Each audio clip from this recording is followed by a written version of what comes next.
1 ya, itu menjelaskan seperti itu ya.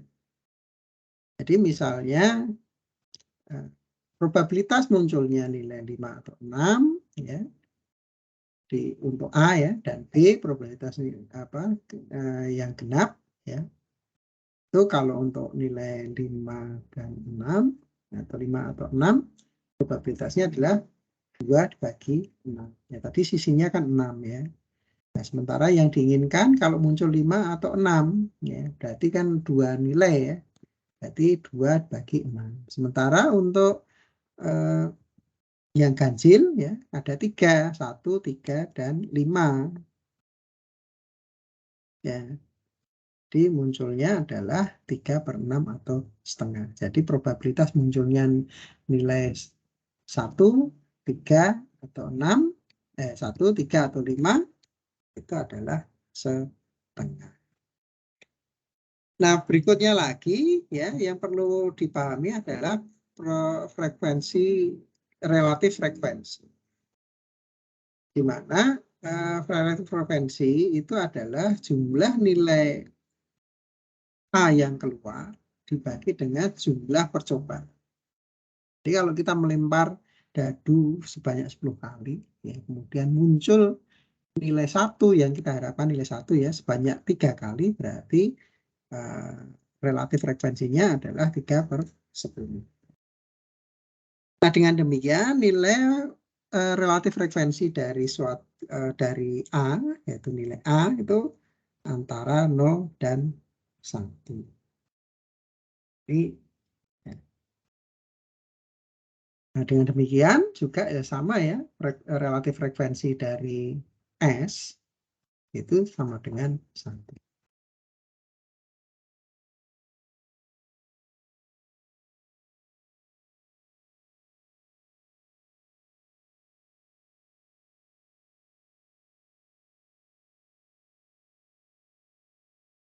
Nah, sekarang kalau kita punya dua nilai, yaitu frekuensi relatif frekuensi A union B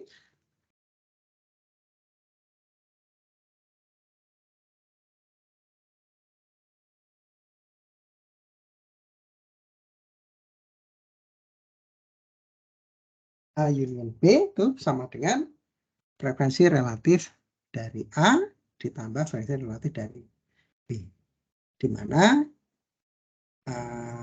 antara A intersection B ya, tidak ada. Artinya A dan B itu terpisah. Nah, dari sini kemudian secara umum ya definisi probabilitas itu yang pertama adalah untuk setiap nilai A di dalam S, maka probabilitas munculnya nilai A itu kurang dari atau sama dengan 0 sampai dengan kurang dari sama dengan 1. Nah, untuk seluruh sampel pada space S, nilai probabilitasnya atau PS sama dengan 1. Nah, untuk union, ya, probabilitas munculnya A union B itu sama dengan probabilitas A ditambah probabilitas B. Dengan catatan, ya, antara A dan B tidak ada interseksi. Nah, secara umum, ya, persamaan nomor 6 itu bisa kita tulis menjadi persamaan 6 aksen, yaitu probabilitas dari A1 union A2 union A3 dan seterusnya sama dengan probabilitas A1 ditambah probabilitas A2 ditambah probabilitas seterusnya. Nah, dengan demikian untuk kasus tadi ya, untuk dadu, ya, kalau kita menginginkan munculnya nilai 1 dan 2 misalnya, maka probabilitas nilai munculnya nilai 1 adalah 1/6. Munculnya probabilitas dari nilai 2 adalah 1/6 juga. Jadi probabilitas munculnya angka 1 dan angka 2, angka 1 atau angka 2 adalah 2/.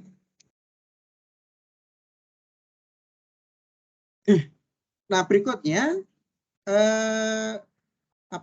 kita konsep mengenai komplement.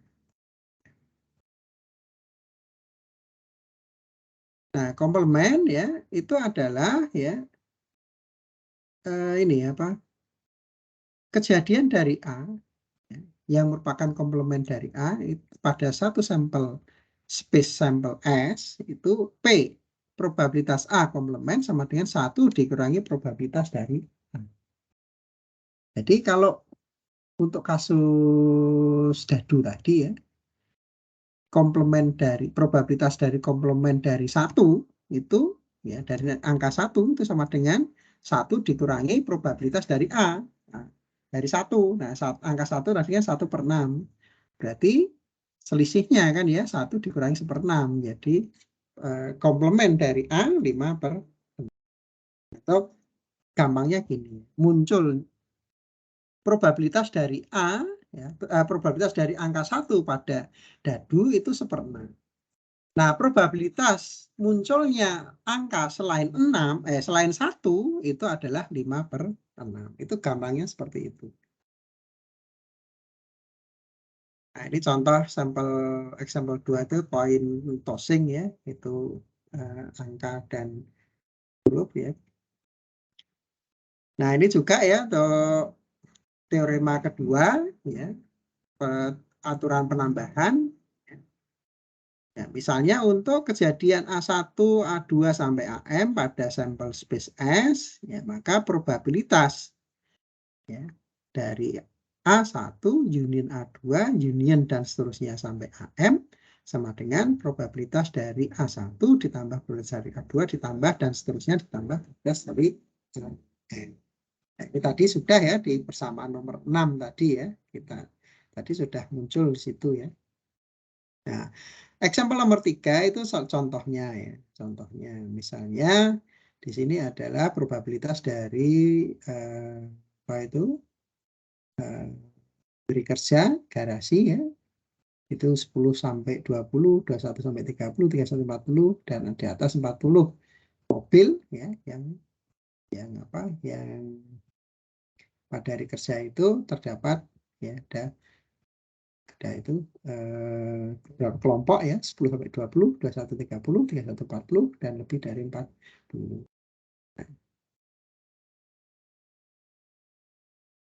Nah, dari sini kita bisa sesuai dengan teorema 2 yaitu kita peroleh ya probabilitasnya adalah 0,72. Jadi ini sudah disebutkan ya probabilitasnya 10 sampai 20 itu 0,2, 21 sampai 30 0,35, 31 sampai 40 0,25 dan di atas 40 0,12. Sehingga totalnya ya ditanyakan berapa probabilitas darinya ya 20 ya munculnya ya minimal 21 kendaraan itu berapa? Ya minimal 21 kan berarti 21 30, 31 40 dan di atas 40 sehingga kita ketemu 0,72 ya.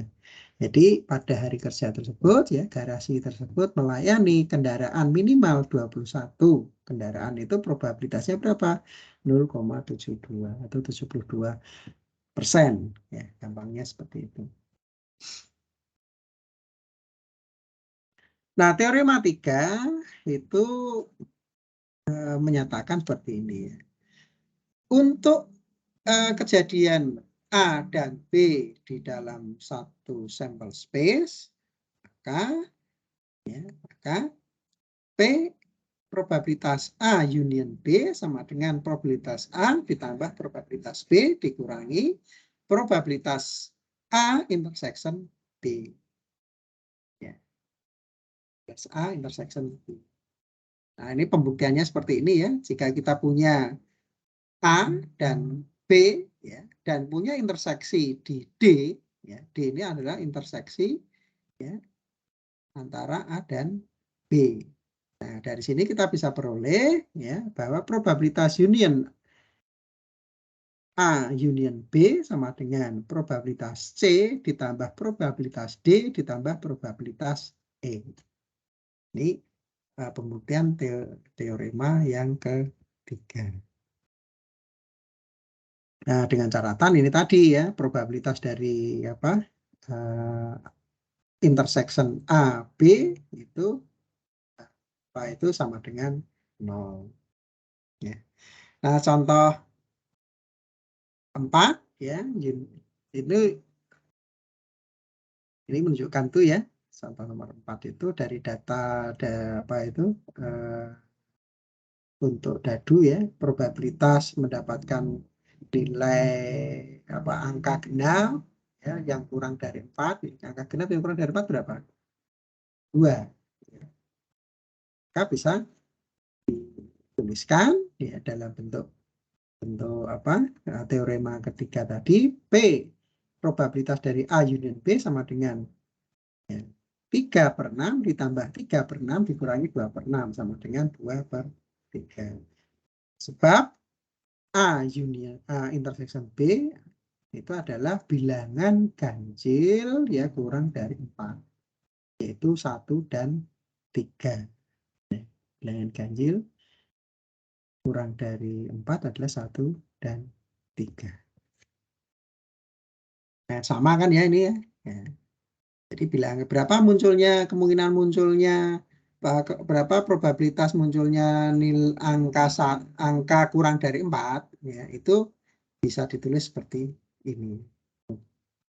Ya, kurang dari 4 untuk dadu kan 1 dan 3 ya, yang ganjil kurang dari 4 kan 1 dan 3.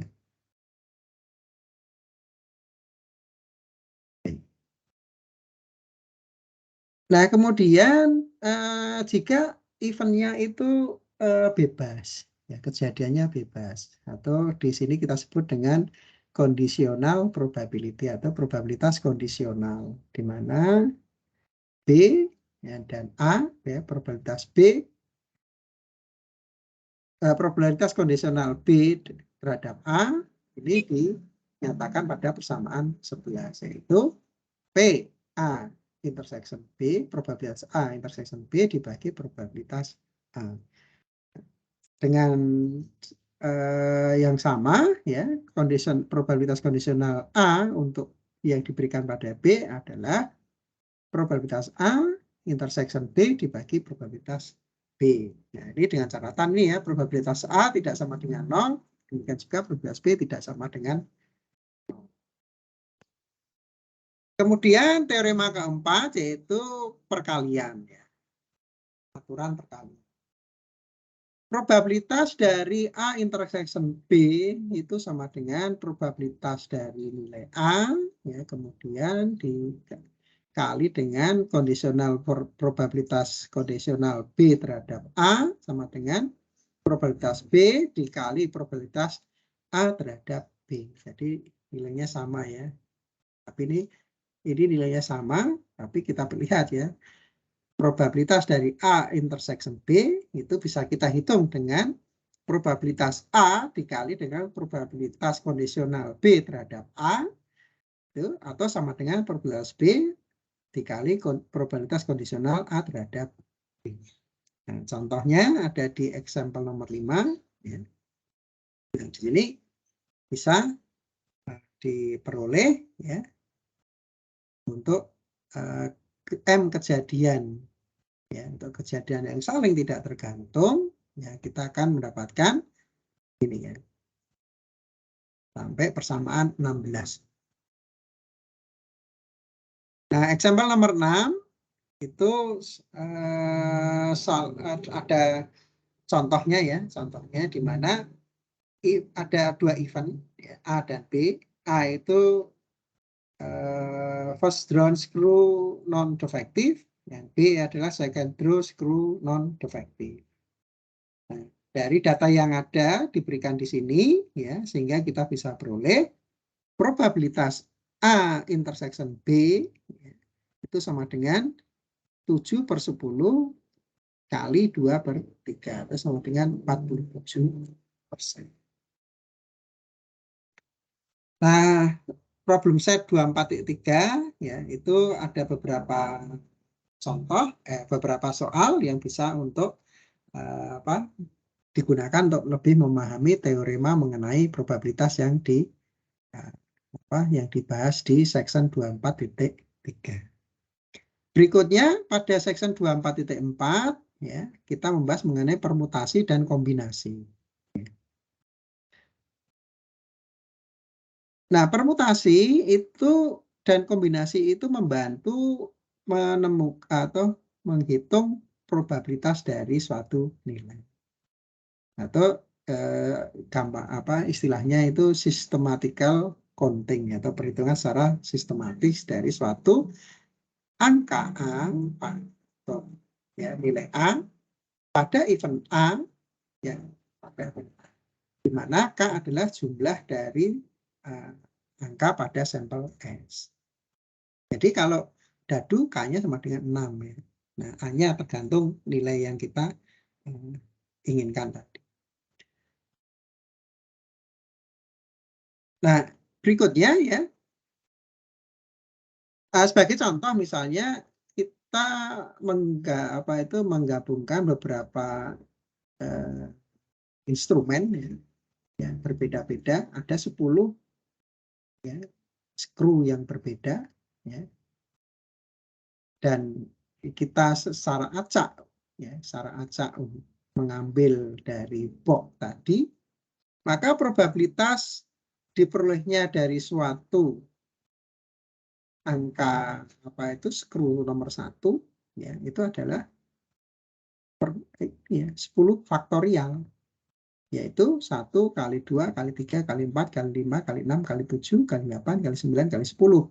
Ketemunya 3.628.800. Nah, jadi probabilitas keluarnya 1 itu 1 dibagi 3,628.800. Berikutnya permutasi ya. Permutasi itu sesuatu yang memberikan susunan dari baris yang teratur. Sebagai contoh ya, kalau kita punya huruf A, B, C, maka permutasinya yaitu 3 faktorial, yaitu 1 kali 2 kali 3 sama dengan 6. Ya, ada 6 permutasi kan, berarti ABC-nya berapa tadi? Ya, ada urutan ABC, ada ACB, ada BAC, ada BCA, ada CAB, dan ada CBA. Ini disebut dengan permutasi. Jadi, banyaknya permutasi, yaitu tergantung dari nilai faktorial.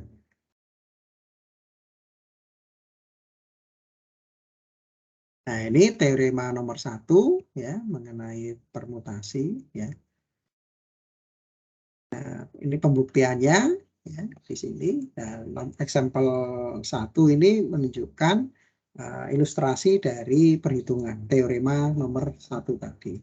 Jika di dalam satu box ya, kotak ya, satu kotak terdapat 6 bola warna merah dan 4 bola warna biru, maka probabilitas ya diperolehnya bola pertama merah, kemudian bola kedua biru adalah P sama dengan probabilitasnya sama dengan ya 6 faktorial dikali 4 faktorial dibagi 10 faktorial. Temunya adalah 1/210 atau 0,5%. Jadi sangat kecil sekali ya. Kalau kita menginginkan yang kita ambil itu nanti menghasilkan bola merah dulu, kemudian yang kedua bola biru. Nah sekarang di sini ya di sini kita punya 2 macam bola, 2 warna bola yaitu merah dan biru, atau kalau kita tulis untuk mudahnya A dan B ya. Nah, karena ada 6 perbedaan, maka permutasinya ya tadi ya bisa kita AB, AC, BC, BA, CA, CB ya. Ini suatu permutasinya. Ya. Teorema kedua mengenai permutasi di mana ya jumlah perbedaan dalam permutasi itu bisa dari K ya, untuk waktu A ya, tanpa pengulangan itu adalah N kali N-1 kali N-2 dan seterusnya kali N min K plus 1 sama dengan N faktorial dibagi N min K faktorial. Dan jika ada pengulangan, maka permutasinya adalah N pangkat K.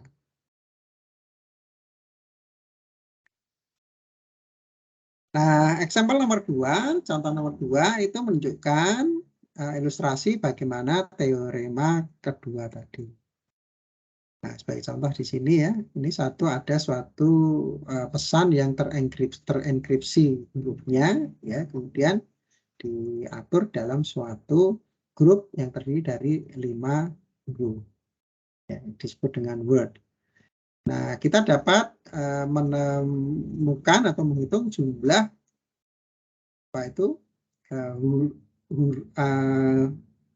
kata yang berbeda dalam huruf itu tadi adalah ya jumlah huruf itu ada 26. Kemudian kalau dibatasi dalam satu kata itu 5 huruf, kan jumlah permutasinya adalah 26 pangkat 5. Ya, ini kalau ada yang berulang ya, misalnya ada A sampai 5 kali, ada A, B, C, D. Nah, itu ada 11.881.376 kombinasi atau ya. Nah, sekarang jika huruf yang muncul tadi itu ya tidak boleh keluar lebih dari 1. Ya.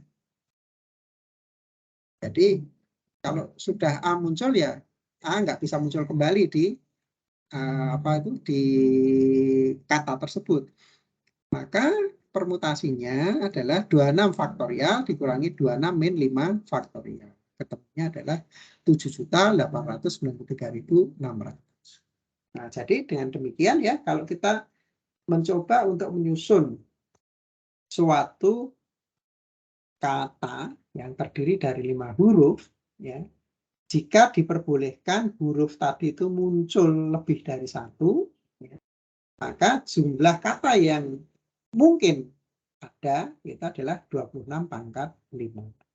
Tapi jika hanya sekali huruf itu boleh muncul, maka jumlah katanya adalah 26 faktorial dibagi 26 min 5 faktor. Teorema 3 mengenai kombinasi yaitu adalah jumlah dari kombinasi yang berbeda dari sejumlah n sesuatu yang berbeda pada satu waktu tanpa ini ya, kalau yang tanpa pengulangan itu adalah kombinasi n k sama dengan n faktorial dibagi k faktorial kali n min k faktorial atau sama dengan n kali n min 1 dikali dan seterusnya sampai n min k ditambah 1 dibagi 1 kali 2 kali dan seterusnya kali. Nah, jika kombinasi itu dengan pengulangan, maka kombinasinya adalah n plus k min 1 k. Ya, tinggal ini kita masukkan di sini ya. N plus k min 1 menggantikan n ini ya. Berarti di sini n faktorial menjadi n plus k min 1 faktorial dibagi dengan k faktorial kali ini n plus k min 1 dikurangi k faktorial atau n min 1 faktorial. Nah, pembuktiannya ada di bawahnya. Sampel nomor 3 itu ilustrasinya. Sebagai contoh misalnya jumlah dari sampel 5 buah bola lampu ya, yang dipilih dari 500 bola lampu adalah ya, 500 kombinasi 5, yaitu 500 faktorial dibagi dengan 5 faktorial kurangi berapa?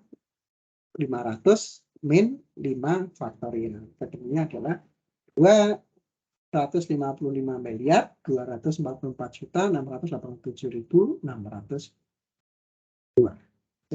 Apa itu jumlahnya? Nah, secara definisi ya 0 faktorial itu sama dengan 1. Meskipun di dalam faktorial ya itu adalah 1. 2 faktorial itu adalah 1 kali 2. Kalau 1 faktorial berarti 1 ya. Kalau 0 faktorial harusnya 0 kan ya. Nah, tapi by definisi faktorial dari 0 faktorial sama dengan 1. Nah, ini kemudian tabel berikut ini misalnya ini adalah formula Stirling. Misalnya 4 faktorial ya, kalau dengan menggunakan persamaan 7 ya dapatnya 3,5 hasil apa aslinya adalah hasil eksaknya adalah 20. Dapat error 2,1%.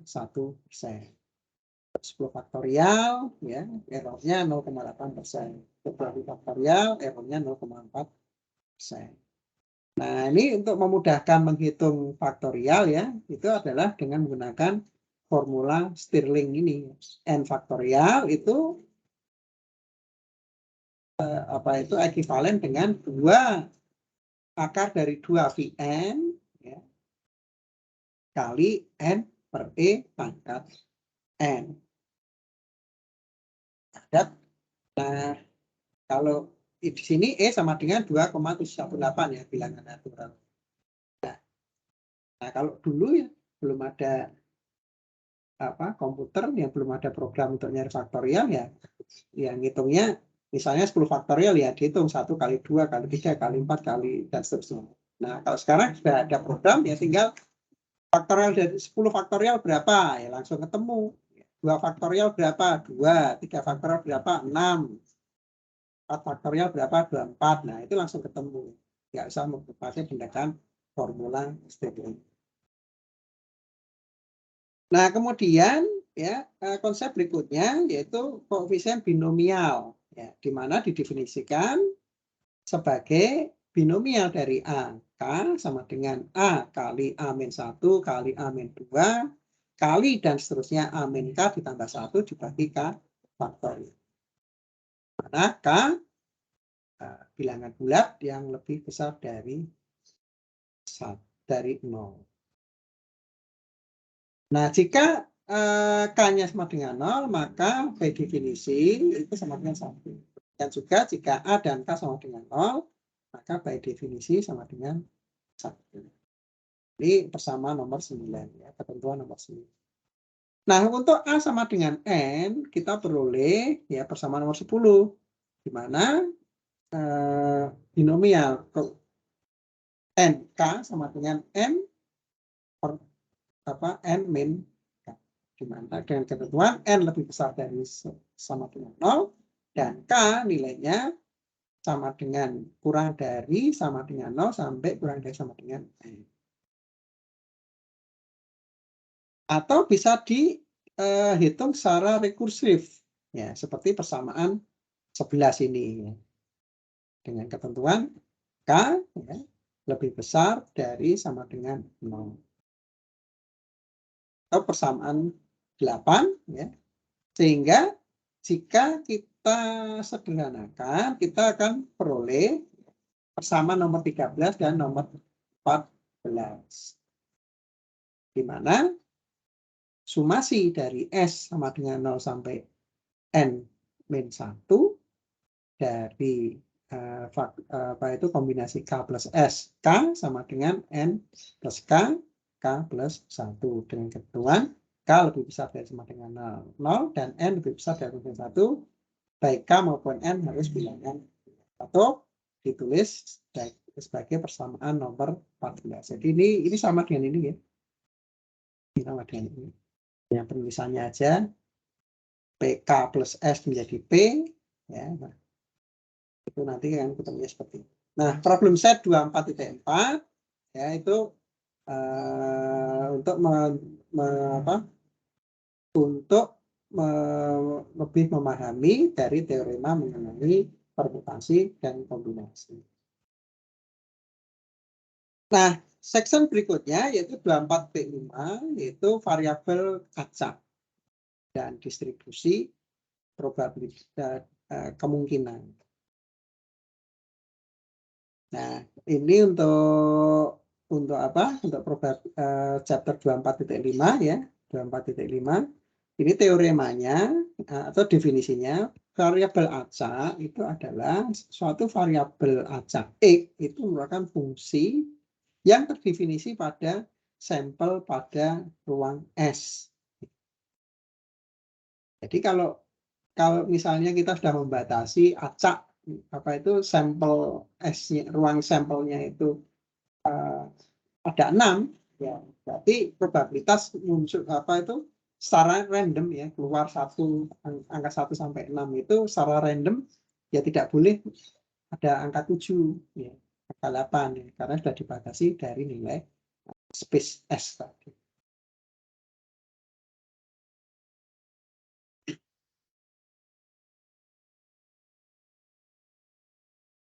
Nah, selanjutnya variabel random discrete. Ini didefinisikan di dalam sama nomor 3 ini. Di mana fungsi X itu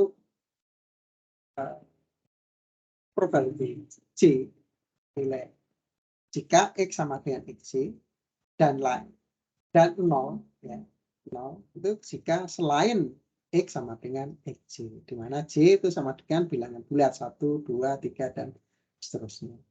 Nah, dari sini ya fungsi distribusinya F besar X sama dengan sumasi dari XJ kurang dari X F XJ atau sama dengan sumasi dari XJ kurang dari sama dengan X PJ, di mana PJ itu adalah fungsi probabilitas. Nah, contoh example 1 ini ya menunjukkan fungsi probabilitas dari Fe dan distribusi fungsi dari F besar E. Yang atas ini adalah fungsi dari probabilitas E, ya. Dan yang bawah ini adalah fungsi distribusi dari F besar E untuk variabel random X besar. Nah, ini yang contoh misalnya untuk dadu tadi ya. Ya, X-nya kecil ya, itu 1, 2, 3, 4, 5, 6 ya, sehingga probabilitas tiap nilai tadi adalah 1/6. Nah, distribusinya itu ya, distribusinya seperti ini ya.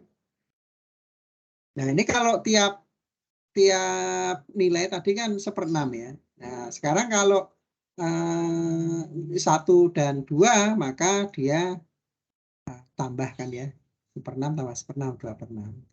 Kalau 1, 2 dan 3 ya, 1, 2 atau 3 maka 3/6 dan seterusnya. Yang sebelah gambar 5/14 itu adalah sumasi ya. Jika apa itu dua dadu ya dilempar secara bersamaan. Ini akan menunjukkan distribusi seperti ini. Nah, example nomor 2 itu menjelaskan bagaimana kaitannya antara fungsi X dan probabilitas distribusi F besar X. Ya, untuk X 2, 3, 4, 6 dan seterusnya sampai 12 di sini ya.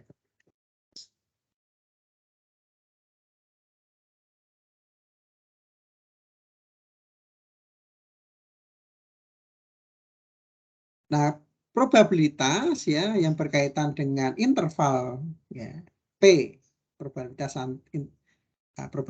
dari X ya antara A sampai dengan sama dengan B itu sama dengan fungsi distribusi B dikurangi fungsi distribusi A.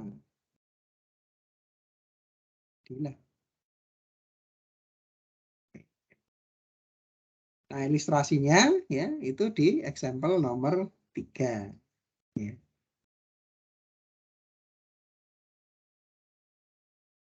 Ya, jadi X, nilai X itu antara 3 sampai dengan 8 ya.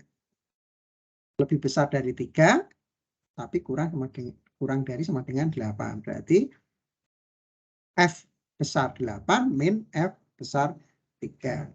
Itu udah 6 per 36 min 3 per 36. Ketemunya 23 per 36. Nah, ini ya bisa dilihat dari sini ya.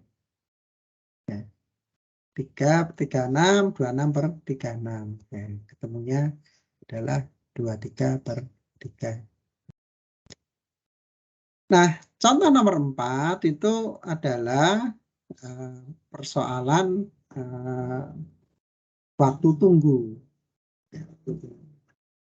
Nah, ini asumsinya seperti ini ya. Oke, nah, ini bisa Anda baca ya. Nah, sekarang kalau tadi kan discrete ya, variabel apa randomnya discrete, apa acak discrete. Sekarang kalau continue. Nah, kalau discrete itu tadi ya f fungsi x sama dengan ya nilai sekian jika sekian, selain itu nilainya misalnya 0 gitu ya. Nah, ini kalau continue bagaimana? Ya, kalau continue didefinisikan pada persamaan 7. Jadi distribusi fungsi dari x sama dengan integral min tak terhingga sampai x fungsi dari v dv. Atau bisa di apa itu integrannya atau fx itu disebut dengan densitas dari distribusi ya. Ini nilainya selalu positif ya dan kontinu. Sehingga bisa kita tulis f fungsi x sama dengan f aksen besar x. F besar aksen x untuk nilai x pada fungsi fx yang kontinu. Nah, dengan demikian probabilitas dari A kurang dari x besar sampai dengan probabilitas dari E ya lebih besar dari A kurang dari sama dengan B itu sama dengan F besar B min F besar A sama dengan integral A sampai B FV dV. Nah, secara definisi ya sehingga kita memperoleh ya jika continue dari min tak terhingga sampai tak terhingga bisa kita tulis integral min tak terhingga sampai tak terhingga F V dV sama dengan 1. Nah, variabel acak kontinu itu lebih simpel dibanding variabel acak discrete. Ya. Nah, kalau kita ilustrasikan, kita bisa peroleh ya untuk distribusinya itu seperti ini ya. Nah, ini disebut dengan kurva densitas dan ini adalah apa itu probability ya, dari x besar ya antara A sampai B. Nah, example nomor 5 itu contoh soal distribusi kontinu. Ya. Jika x adalah fungsi densitas dari fx sama dengan 0,75 kali 1 min x kuadrat, ya, jika x antara lebih besar atau sama dengan min 1 sampai kurang dari sama dengan min 1 dan jika lain ya jika lain dari itu nilainya 0 ya itu berarti ini kan kemudian diminta untuk mencari fungsi distribusinya. Nah, kemudian cari probabilitas untuk nilai x antara min setengah sampai setengah dan probabilitas dari sub x antara 1/4 sampai 2. Nah, hitunglah x ya. Untuk P fungsi x besar kurang dari x kecil sama dengan 0,9. Nah, solusinya yaitu ya. Yang pertama, f besar x sama dengan 0,75 integral. Nah, dari mana? Dari min 1 sampai nilai X. Ya. 1 min V kuadrat dV. Sama dengan 0,5 tambah 0,75 X min 0,25 X pangkat 3. Jika X antar, ya, jika nilai X ya, lebih besar daripada min 1, tapi kurang dari atau sama dengan 1. Nah, untuk f besar X, ya, fungsi f besar X sama dengan 1, yaitu ya jika X lebih besar dari 1, maka kita peroleh di sini. Ya, probabilitasnya adalah 68,75%. Selanjutnya, kalau untuk yang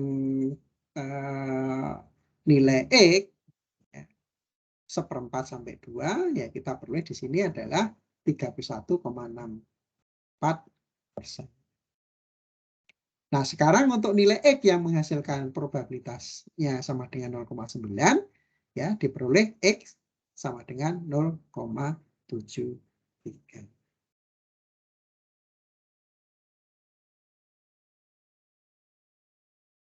Oke, untuk sore ini ya kita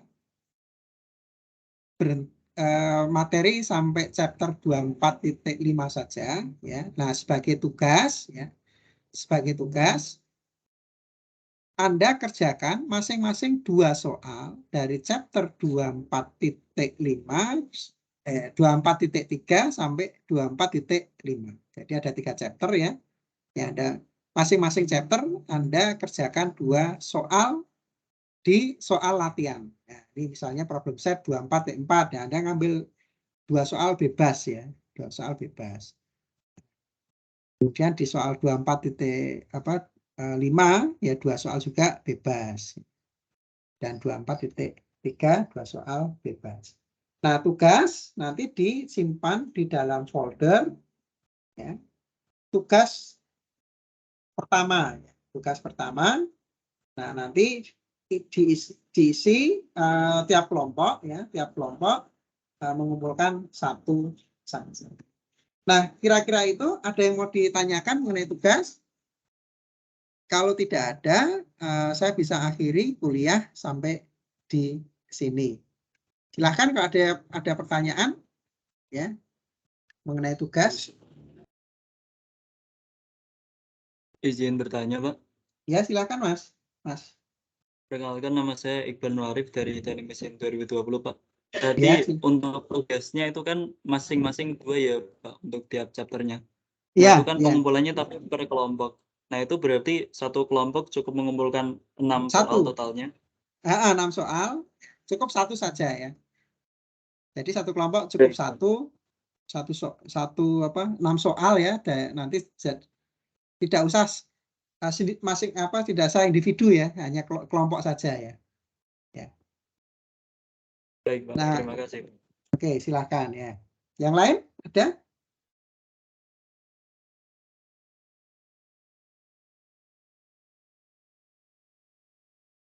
Yang lain? Permisi Pak, izin bertanya. Ya, Mas Pak. Muhammad.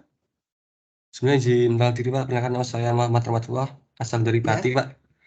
Untuk absensi hari ini belum di-share ya Pak? Oh iya, maaf ya. Saya share dulu ya. Iya Pak, terima kasih Pak. Iya.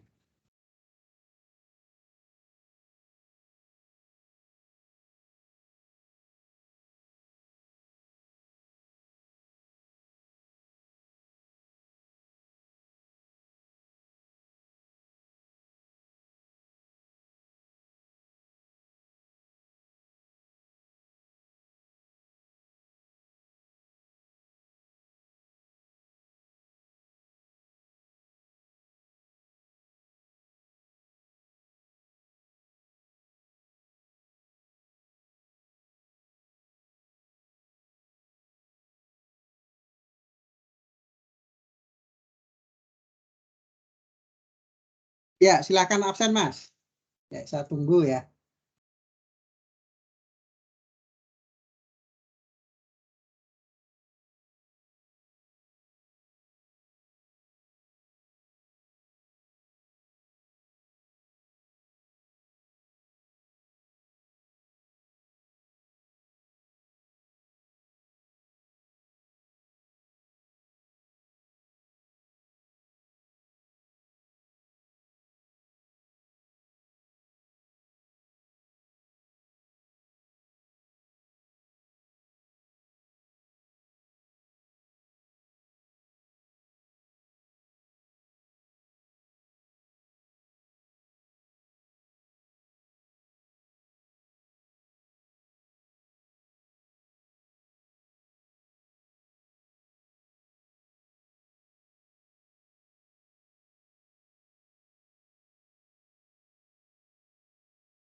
Tapi tadi ditambah.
Oke, sudah semua absen? Sudah? Kalau sudah, ya kita akhiri kuliah sore ini ya. Terima kasih atas kehadirannya. Assalamualaikum warahmatullahi wabarakatuh. Waalaikumsalam warahmatullahi wabarakatuh. Terima kasih, Pak. Ya, sama-sama.